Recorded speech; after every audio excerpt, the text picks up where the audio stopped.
যিটো আপোনাৰ হবি, যিটো কাম কৰি আপুনি বহুত সময় কটাই দিব পাৰে, সময় কেনেকৈ পাৰ হ'ল গমেই নাপায়, সেই কামটোৰ জৰিয়তে যদি আপুনি পুৰস্কৃত হ'ব পাৰে, কিমান ভাল লাগিব নহয়নে বাৰু?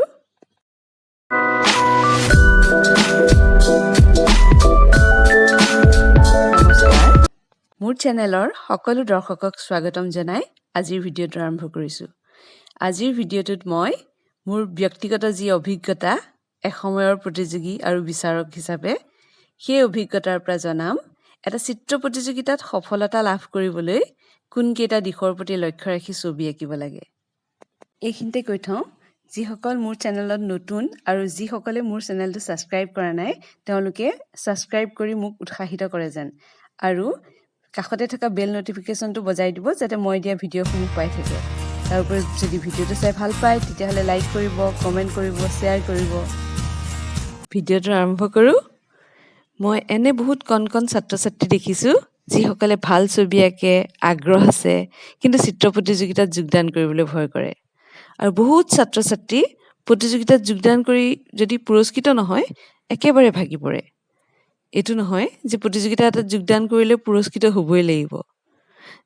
যেতিয়া অন দ্য স্পট এটা বিষয়বস্তু পোৱা যায় আৰু তাৰ ওপৰত অতি কম সময়ৰ ভিতৰত এটা চিত্ৰ ৰূপ দিয়ে, তাৰ ফলত মানে গম নোপোৱাকৈ বহুত কিছু অভিজ্ঞতা ছাত্ৰ ছাত্ৰীটোৱে লাভ কৰে। মই ভাবোঁ সেইটো আটাইতকৈ তেওঁলোকৰ ডাঙৰ পুৰস্কাৰ। নিজে যি জানে ছবিটোত প্ৰকাশ কৰক, 100% দিয়ক আৰু নিজকে এজন টাফ কম্পিটিটৰ বনাওক। তেতিয়াহ'লে জানো আহক নিজকেনো কেনেকৈ টাফ কম্পিটিটৰ বনাব। প্ৰথমতে যিটো উদ্দেশ্য লৈ পেলাই প্ৰতিযোগিতাটো পাতে, সেই বা যিটো অনুষ্ঠানে পাতে সেই অনুষ্ঠানটোৰ ওপৰত জ্ঞান ৰাখিব লাগিব। অন দ্য স্পট পেইণ্টিঙৰ বিষয়বস্তুটো বহুতে সেই উদ্দেশ্যটোৰ ওপৰতে দিয়ে। এতিয়া বিহু অনুষ্ঠান এটাই যদি চিত্ৰাংকন প্ৰতিযোগিতা পাতে, তেতিয়াহ'লে অসমীয়া বাদ্যযন্ত্ৰ, ঢুলীয়া নাচনীৰ দৃশ্য বা হুঁচৰিৰ দৃশ্য, কপৌ ফুল এনেধৰণৰ কিছুমান বিষয়বস্তু দিব পাৰে। দ্বিতীয়তে, আঁকিব দিয়া বিষয়বস্তুটোৰ ওপৰত গুৰুত্ব দিহে ছবিটো আঁকিব লাগে। অৰ্থাৎ যিটো বস্তু আঁকিব দিয়ে, ধৰি লওক ঢুলীয়া নাচনীটো ডাঙৰকৈ আঁকি বেকগ্ৰাউণ্ডটো আঁকিব লাগে। বিষয়বস্তুটো পোৱাৰ পিছত আপোনাৰ 3 নম্বৰত কৰিব লগা কামটো হ'ল আপুনি মনতে এটা কল্পনা কৰি ল'ব যে এইটো আঁকিম, আৰু লগতে এইটো চিন্তা কৰিব যে আপুনি আঁকিব লগা বস্তুটোত তাৰ বিষয়বস্তুটো ফুটি উঠিছে নাই। চতুৰ্থতে, নিজে জনা বা আগতে অঁকা কিবা ছবিত যদি অলপ সাল সলনি কৰি ছবিটোৰ বিষয়বস্তুটো ফুটাই তুলিব পাৰি, তেতিয়াহ'লে সেইটোহে নিৰ্বাচন কৰিব লাগে। যেনে ধৰি লওক কঠোৰ পৰিশ্ৰম বা পৰিশ্ৰম এনেকুৱা ধৰণৰ ছাবজেক্ট পালে আপুনি যদি মানুহেৰে পৰিশ্ৰমটো দেখাব নোৱাৰে, ফিগাৰবিলাক বেয়াকৈ অঁকাতকৈ যদি চৰাই জানে চৰাই কুটাৰে বাঁহ বনোৱা দেখাব পাৰে।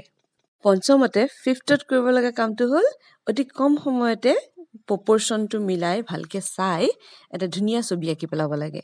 তাৰমানে ওপৰৰ পৰা চালে প্ৰতিটো বস্তু ওপৰৰ পৰা চোৱা দেখুৱাব পাৰিব লাগে, বা তলৰ পৰা চালে তলৰ পৰা চোৱা, এইদৰে ধুনীয়াকৈ ওচৰটো ডাঙৰ দূৰৰটো সৰু আঁকি পেলাব লাগে। ষষ্ঠতে, কম্পজিশ্যনটো ভাল হ'ব লাগে, বেলেঞ্চ হ'ব লাগে ছবিটো। অৰ্থাৎ পেপাৰখনৰ মাজত যদি এডাল আঁচপাৰি দিয়া যায়, এটা ছাইডে যিমান ধৰণৰ ধৰি লওক গছ, ঘৰ ইত্যাদি আঁকিছে, ইটো ছাইডেও খালী পথাৰ এখন নাআঁকি তাৰ লগত দূৰত পাহাৰ বা 2-এজোপা গছ আঁকি বেলেঞ্চ কৰিব লাগে ছবিটো। সপ্তমতে কৰিবলগীয়া কামটো হ'ল ছবিটোৰ জৰিয়তে পাৰিলে এটা মেছেজ দিব লাগে। ছবিটো চাই যাতে কিবা এটা জ্ঞান পায় বা কিবা এটা অনুভৱ কৰে। অষ্টমতে, কালাৰ কম্বিনেশ্যনটো ভাল কৰিব লাগে। হাৰমনিয়াছ কালাৰ ইউজ কৰিব লাগে যাতে দেখিবলৈ ভাল লাগে।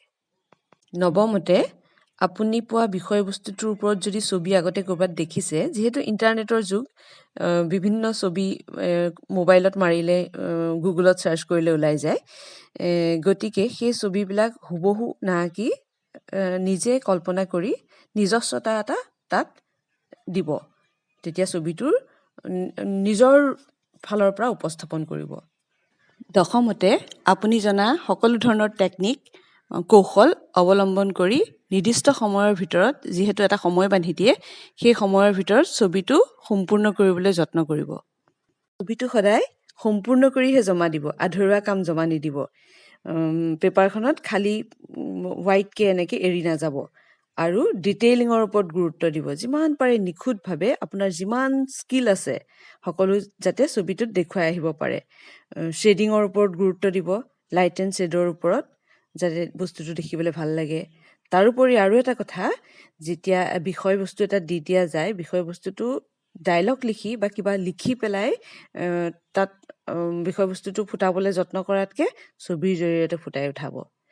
যিটো অৰ্গেনাইজেশ্যনে প্ৰতিযোগিতা আয়োজন কৰে, সেই অৰ্গেনাইজেশ্যনটোৱে দিয়া ৰুল ৰেগুলেশ্যনখিনি ভালকৈ জানি ল'ব আৰু সেইবোৰ মানি চলিব। নিজৰ যিটো মাধ্যমে নিজে ছবি আঁকে, সেই মাধ্যমৰ বস্তুখিনি সাজু কৰি পেলাই লৈ যাব। যেনে পেঞ্চিল জোঙা কৰি নিব, তাত জোঙা কৰিবলৈ নাৰাখিব। হাৰ্ডবৰ্ড ৰাখিব, লগত পানী বটল, এক্সট্ৰা পেপাৰ ৰাখিব। লগতে বিভিন্ন কামত ব্যৱহাৰ কৰিব পৰাকৈ এখন কাপোৰ ৰাখিব। এই 10টা পইণ্ট মনত ৰাখি ঘৰত ভালদৰে অভ্যাস কৰি এইবাৰ চিত্ৰ প্ৰতিযোগিতাৰ বাবে আগবাঢ়ি যাওক। মই ভাবোঁ সফলতা পাবই। মোৰ ফালৰ পৰা বহুত বহুত শুভেচ্ছা থাকিল। আৰু শেষলৈকে ভিডিঅ'টো চোৱাৰ বাবে ধন্যবাদ।